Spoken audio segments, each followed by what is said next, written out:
பள்ளி நடுநிலைப் பள்ளியில் ஜோதிநகர் 5ஆம் வகுப்பு படிக்கின்றேன். அதை கூற வந்துள்ளேன். ஒரு ஊரில் ஒரு அம்மாயியும் ஒரு மகனையும் இருந்துச்சான். ஒரு நாள் அந்த அம்மாயும் மகனையும் கடைக்கு போயிருக்கும் போது எல்லாரும் பரபரப்பாக கவர் மேலே உட்கார ஆரம்பிச்சான். ஏமான்னு கேட்டுச்சான் சின்னை. உட்காராதுன்னா உட்காராதடா நம்ம அப்படின்னு நினச்சான் சின்னை. அதுக்கு சரிம்மான்னு சொல்லிட்டு கடைக்கு போயிட்டு வீட்டுக்கு வந்துட்டாங்களாம். கொஞ்ச நாள் கழிச்சு அவரோட அம்மாவே இறந்துருச்சான். இறந்துட்டு கிடந்தது அது அழுதுச்சா ஒரு மரத்தடியில் உட்காந்து. அப்போ அந்த பரவாக்கிற கவர் மேலே எல்லாரும் உட்காந்து போகிறத பார்த்துச்சான்.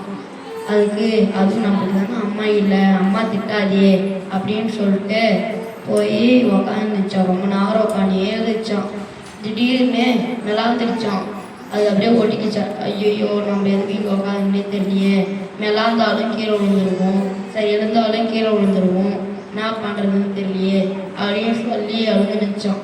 அப்போ அதோட நண்பன் வந்து ஏன்டா இந்த மாட்டிக்கிறதுன்ற என் நண்பன் கூட கூணு வரேன் அப்படின்னு சொல்லிட்டு எல்லாரையும் கூணு வச்சான். கூணு வந்ததுக்கப்புறம் எல்லாருமே சேர்ந்து ஒரு தீ பற்ற வச்சு எட்டுன்னு வச்சான். அது எட்டுன்னு வந்து அந்த கவர் மேலே வச்சு பற்ற வச்சான். அந்த ரெக்கை கட்டு போக அது உயிரோட எழுந்து வச்சான்.